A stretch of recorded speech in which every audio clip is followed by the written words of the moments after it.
तो उस कैट के 2024 का जो पेपर हुआ था नवंबर दिसंबर में, उसके मैंने बेस्ट 7 क्वेश्चन लिए हैं और वो इम्पोर्टेंट रहेंगे एसएससी के लिए 2025 के लिए। ठीक है, पहले भी आया है एसएससी में, कैट के क्वेश्चंस रिपीट हुए हैं, इसी कारण मैं ये करवा रहा हूँ। दिल्ली पुलिस का पेपर था, सारा कैट में से था। ठीक है, इसके अलावा यूपीएससी के भी कैट वाले क्वेश्चन पूछ लेते हैं। इसके अलावा अब की बार बहुत सारी पोस्टों पे पेपर होंगे 2025 में, हेड कांस्टेबल मिनिस्ट्री, एडब्ल्यू, टीपीओ, कुछ भी इस तरह के जो पेपर हैं उन सारों में भी ये कैट के क्वेश्चन आने की पूरी प्रोबेबिलिटी है। तो आप ध्यान से समझना। ठीक है, 7 क्वेश्चन है इससे रिगार्डिंग। ये मेरा चैनल है, आप जब यहाँ पे प्ले लिस्ट में जाओगे ना तो मैंने अलग से प्ले लिस्ट बना रखी है। जैसे सीबीएसई के पेपर हुए, रेलवे के हुए, बिहार के हुए, यूपी के हुए, ठीक है, सीटेट का हुआ। इसके अलावा मैंने अलग से भी बना रखा है पेपर सॉल्यूशन, आप वहाँ पे जाके देख सकते हो। ये रहा, इसमें मैंने सारे के सारे जो भी पेपर होने लग रहे हैं ना वो सारे के सारे डालने लग रहा हूँ। DSSB से शुरुआत किया था मैंने, और अब लेटेस्ट जो एग्ज़ाम हुए हैं, जैसे इलाहाबाद में भी अब पेपर हुआ था, किसी ने नहीं करवा रखे, इसके मैंने 4 बेस्ट क्वेश्चन करवा रखे हैं, आप भी ज़रूर देखना इसको। ठीक है, इसके अलावा SSC CGL मेंस करवा रखा है, RRB टेक्नीशियन ग्रेड 3 करवा रखा है, और मेरा टेलीग्राम चैनल है, इसको जरूर ज्वाइन कर लेना, मैथ्स बाय दीपक शर्मा। यहाँ पे सबसे पहले अपडेट मिलती है आपको। तो अब पेपर करते हैं सोल्व। अब पहला क्वेश्चन देख पा रहे होगे, काफ़ी अच्छा क्वेश्चन है। ठीक है, ज़्यादा मुश्किल क्वेश्चन है नहीं। क्या दे रखा है, 10 की पावर 68 को 13 से विभाजित करने पर, 10 की पावर 68 को 13 से विभाजित करने पर रिमाइंडर क्या आएगा, तो वो बताना है। तो अब बताओ आप क्या आएगा। नंबर सिस्टम में ये क्वेश्चन ऐड करूँगा मैं भी। तो अब देखो भाई, 10 की पावर 68, अरे क्या हो जाता है यार इसमें। तो भैया अब देखो, 10 की पावर 68 को 13 से भाग करने पर आपने रिमाइंडर बताना है। तो आपको एक चीज़ पता है, 7 11 13, 7 11 13 से भाग होने वाला संख्या कौन सी है, तो 1001 है। समझ में आ रहा है। तो 1001 1000 के पास है, तो इसको हम उसी में तोड़ देते हैं, है ना, क्योंकि इससे जब भाग करते हैं तो 0 रिमाइंडर आता है। तो 10 की पावर 3 की पावर 22, 66 हो जाएगा, 2 बच जाएगा, तो 10 की पावर 2 बटे में 13। अब यहाँ पे आ गया 1000, है ना। जब 1001 है उसको 13 से भाग करते हैं तो 0 रिमाइंडर आता है, तो 1 कम है तो -1 आएगा, तो -1 की पावर 22 इंटू में 100 आ गया। 100 को जब 13 से भाग करते हैं तो 13 सत्ते 91, 9 बच गया हमारा। ठीक है, अब देखो -1 की पावर E1 है, क्या है E1, तो हमारा 1 आएगा, तो 1 गुणा में 9, 9 हमारा आंसर। ठीक है, सभी को समझ में आ गया होगा। अब देखते हैं हम next question, profit and loss का। बहुत ही एक अच्छा सवाल कह सकते हैं हम इसको। ठीक है, अच्छा सवाल इन द सेंस हमारे लिए अच्छा सवाल एसएससी की जो तैयारी करते हैं, वरना कैट वालों के लिए तो बहुत आसान है ये सवाल, कुछ भी नहीं है, आप समझोगे एक बार में ही समझ जाओगे। अब समझो, इसमें क्या दे रखा है, गोभी 20% का लाभ कमाने के लिए किसी उत्पाद का मूल्य अंकित करता है। मान लिया सीपी अगर 100 है, ठीक है, तो एमपी कितना हो जाएगा, तो एमपी हो जाएगा 120। ठीक है, अब कह रखा है 10% की छूट देता है, तो छूट जब देगा हमारे प्राइस पे 10% की, तो 12 की छूट देगा, तो अब कितना हो गया कॉस्ट, वो सेलिंग प्राइस 108, है ना। अब कह रखा है तो इस प्रकार वह 15 रुपये बचाता है, तो बचाता है तो इसी पर तो बचाता है ना, किस पे बचाता है, इस पे।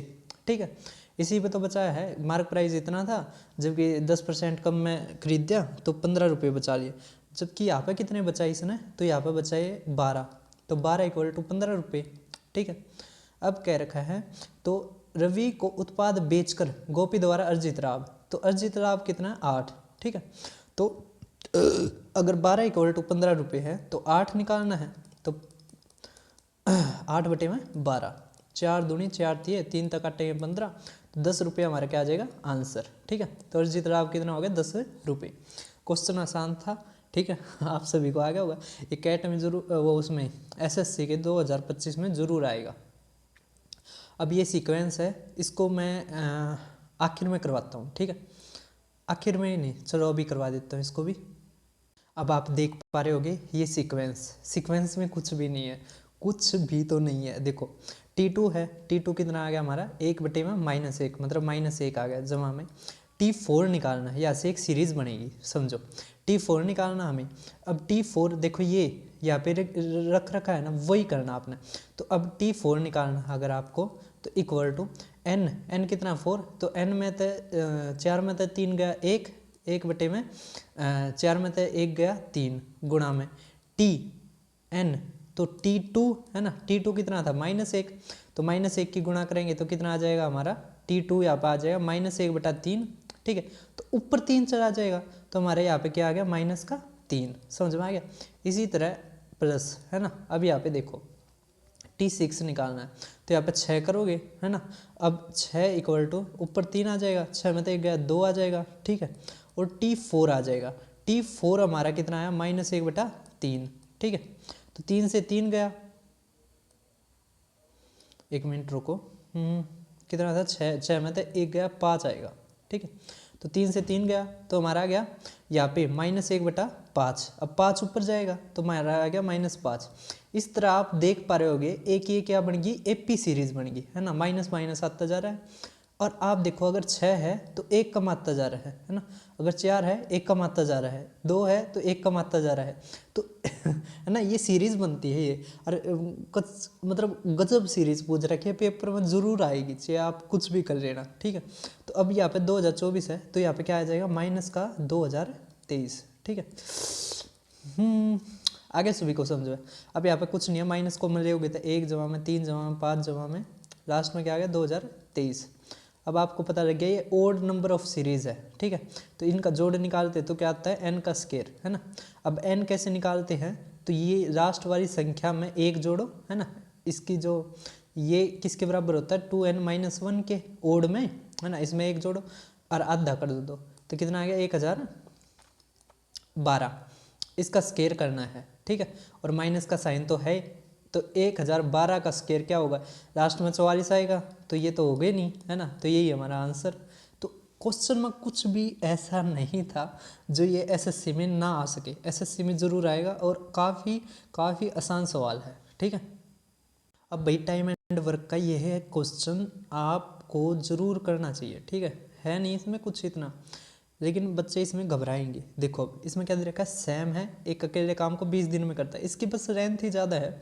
और आज के पेपरों में यही हो रहा है, आप आरपीएफ एसआई का पेपर देखो कितना रेंथ ही बना रखा है, ठीक है। तो आपने कुछ नहीं है, अगर आप थोड़ा स्पीड में करोगे ना, तो स्पीड में समझोगे, स्पीड में पढ़ोगे क्वेश्चनों को, तो आप आसानी तो कर दोगे। अब सैम अकेले काम को 20 दिन में कर देता है, ठीक है। जबकि मोहित है वो सैम से दुगना, तो मोहित इसका मतलब दुगना तेज है, इसका मतलब वो 10 दिन में ही कर देगा, ठीक है। इसी तरह अगला जो आयना है वो तिगुना तेज है, क्या है इससे तिगुना तेज है, किससे, और मोहित देखो सैम से तो दुगना और आयना से तिगुना है, इसका मतलब आयना 30 दिन में काम करती थी, इस कारण वो तिगुना तेज है, ठीक है। तो इनका ऐसे समझोगे कितना आ जाएगा 60। अब ये 3 आ गया इसका, है ना, इसका 6 आ गया और इसका 2 आ गया, ठीक है। ये क्या आ गई इसकी एफिशिएंसी आ गई, क्या आ गई एफिशिएंसी। अब जो आगे दे रखा है ना वो पढ़ो, वो क्या दे रखा है, तो यहाँ पे आपने पढ़ा क्या दे रखा है, पैटर्न दे रखा है कि वह एक ऐसी व्यवस्था के साथ काम करते हैं कि पहले दिन सैम और मोहित मतलब कितना काम करेंगे, तो 3 और 6 9 काम करेंगे, ठीक है। सैम और मोहित, दूसरे दिन सैम और आयना, तो सैम और आयना तो 5 काम करेंगे, ठीक है।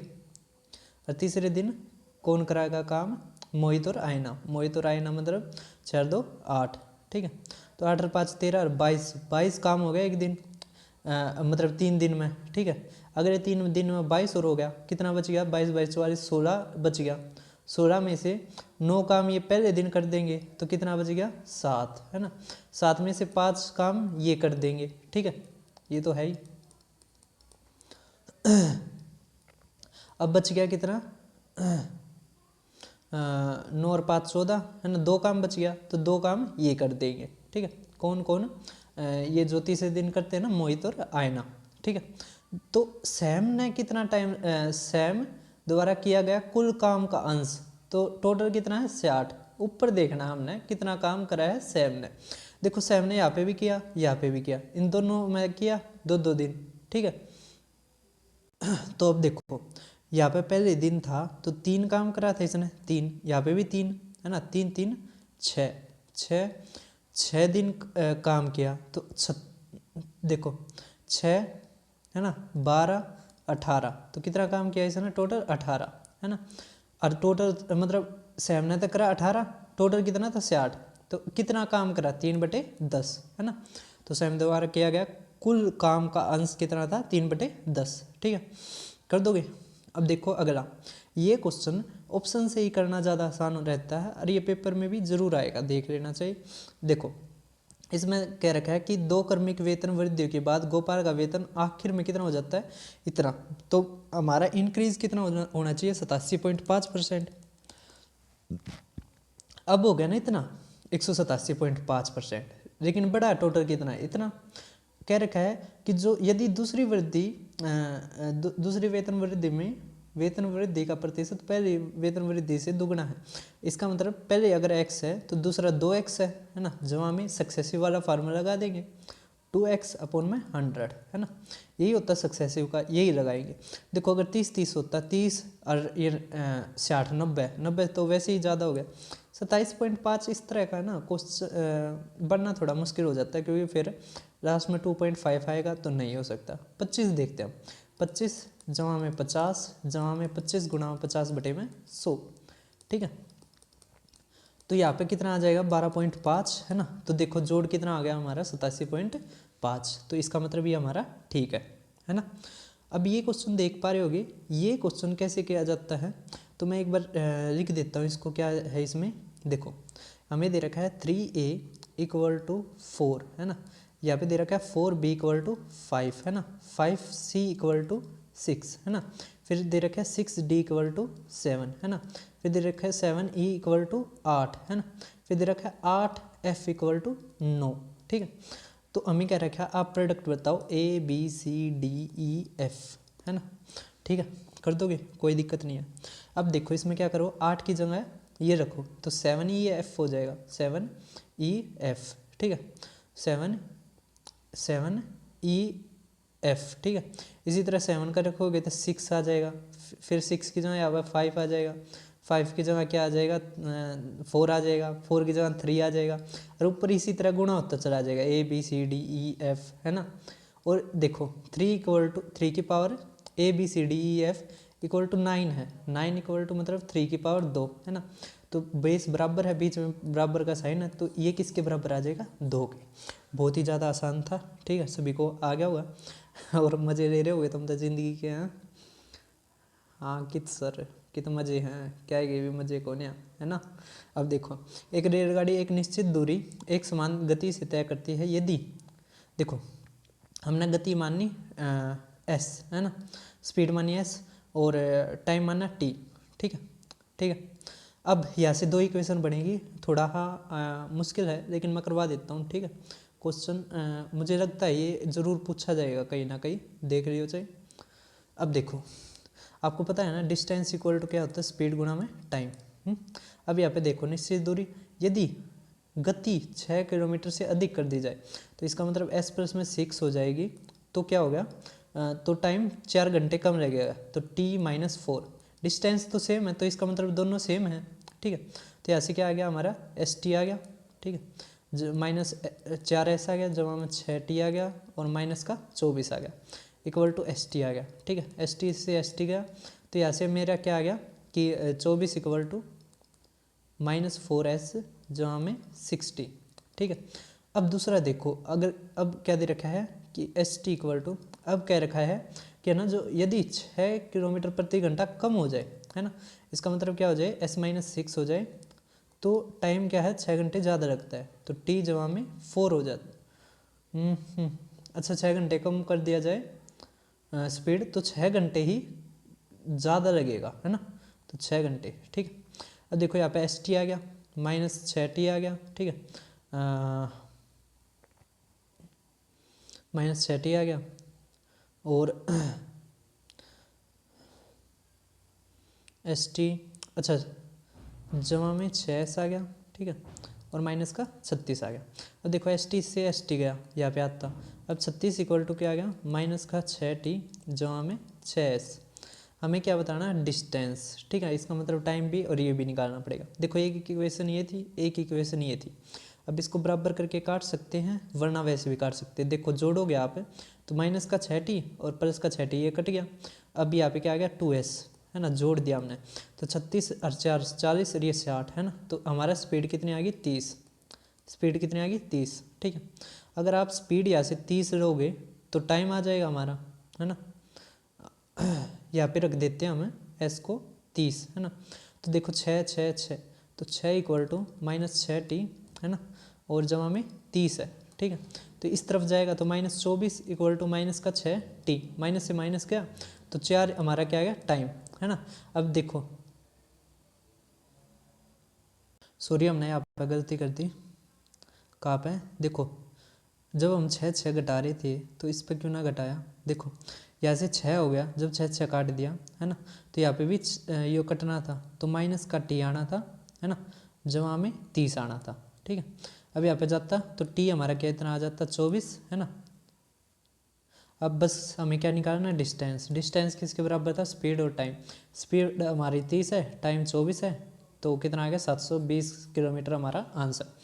क्वेश्चन थोड़ा लेंथी है लेकिन अच्छा है, ठीक है, पेपर में ज़रूर आएगा, आप ध्यान रखना और चैनल को सब्सक्राइब करना, ठीक है। अब ये लास्ट क्वेश्चन आप अच्छा एक दो लास्ट रहते हैं, दोनों के दोनों करवा देता हूँ। हाँ चलो करवा ही देता हूँ, मुझे तुम पे विश्वास नहीं है। हो देखो अब इस क्वेश्चन को कैसे करेंगे, एक रेगुलर ऑक्टागन है, ठीक है। ऑक्टागन ही बन गई होगी ना। अच्छा 15% बैटरी रहेगी। देखो 1 2 3 3 6 7 8, है ना, तो रेगुलर ऑक्टागन होगी। अब इसमें क्या रखा है कि जो एक स्क्वायर है, मान लिया एक ऑक्टागन है ABCDEFGH, ठीक है।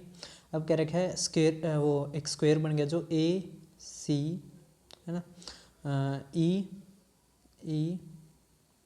और G, है ना, ये वाला जो स्क्वायर है इसका एरिया बताओ, मतलब हमें ये x निकालना है। अगर साइड 6 6 है तो इसका ये एंगल कितना हो जाएगा। तो आपको पता है कि जो कोई भी पॉलीगन हो उसके एक्सटीरियर एंगलों का जोड़ 360 होता है, तो बटे में 8 करेंगे तो 8 चौके 32, तो 45 हो गया, ठीक है। अगर एक्सटीरियर एंगल 45 है तो इंटीरियर एंगल कितना हो जाएगा 135, ठीक है। अब कोसाइन रूल लगा देंगे हम। कोसाइन रूल में क्या होता है कि जो, अब देखो ये ट्राइंगल थी, है ना, ये 135 हो गया, ये 6 है, ये 6 है, ये x है। तो कोसाइन रूल क्या होता है कि 6 का स्क्वायर मतलब a का स्क्वायर जमा b का स्क्वायर, है ना। अरे सॉरी वो सारा कट गया, कोई नहीं। देखो जो समझ गए थे वो तो 6 6 और ये 135 था, ठीक है, और ये x था। तो कोसाइन का फार्मूला क्या होता है कि जो अपोजिट साइड जो निकालनी है तो x का स्क्वायर इक्वल टू जो ये है ना एडजेसेंट साइड उनके स्क्वायर का जोड़, तो 6 का स्क्वायर जमा में 6 का स्क्वायर माइनस, है ना, 2 इंटू में AB मतलब 6 गुणा में 6 और कोस थीटा। कोस थीटा कितना है 135। अब आपको पता है कि कोस 135 क्या है, माइनस होता है, क्योंकि 180 माइनस है ना, तो 135 135 है ना, तो कोस 135 होता है -1/√2, ठीक है, ये होता है। तो हम इसकी जगह ये रखेंगे -1/√2, ठीक है। अब देखो यहाँ से हमारा क्या आ जाएगा, यहाँ से गया तो √2, ठीक है, यहाँ पे कितना आ गया 72 -36√2, ठीक है, 36√2, ठीक है।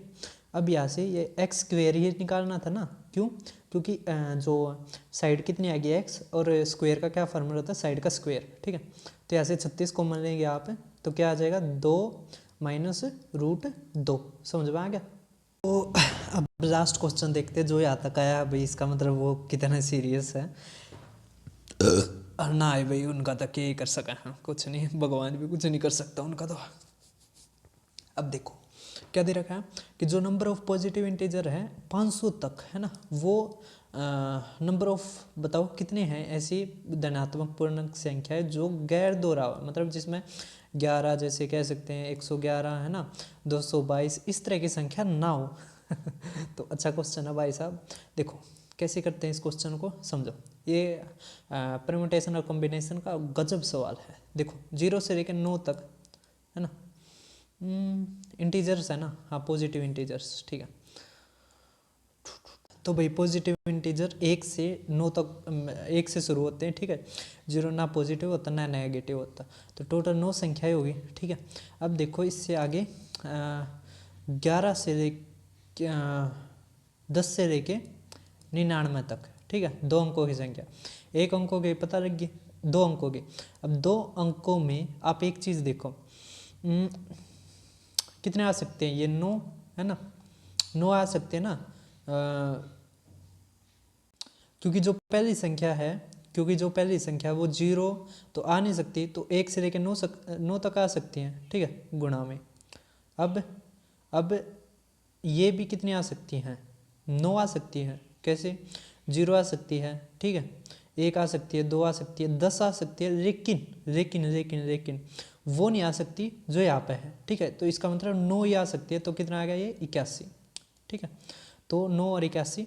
अब हमारा आ गया 100 से लेके और 500 तक, है ना, अप टू 500 तक, है ना। तो अब देखो 500 तक, है ना, तो 500 तक आ सकती है कितनी, तो भाई अब 100 से और 500 तक लेना है, ठीक है।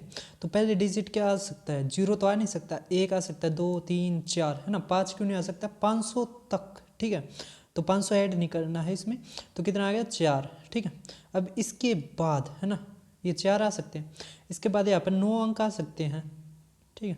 वो अंक नहीं आ सकता जो यहाँ पे आ रहा है, ठीक है, तो 9 अंक बच गए। अब दोनों ना आए जो अंक, है ना, तो यहाँ पे भी 0 से लेके और 9 तक आ सकते हैं, टोटल 10, लेकिन यहाँ पे जो अंक आ गया यहाँ पे आ गया, वो नहीं आना चाहिए, तो 8 बच गए, ठीक है। तो कितना आ गया हमारा 9 8 72 गुणा में 4, है ना, तो 144 288। अब जोड़ना है तो 90, है ना, तो 378 ऐसी संख्याएं हैं जो क्या है, नॉन रिपीटिंग डिजिट से बनी हुई है अप टू 500। सभी को समझ में आ गया होगा। चैनल को सब्सक्राइब करना, वीडियो को शेयर करना। मुझे तो बहुत मज़ा आया भाई क्वेश्चन करते वक्त, है ना। और इसके अलावा और भी कोई क्वेश्चन होगा तो मैं ज़रूर करवाऊंगा। आप इस चैनल को सब्सक्राइब करना। जो भी पेपर होते हैं आप शेयर कर दिया यार, थार तक कितनी बार कहनी पड़ेगी।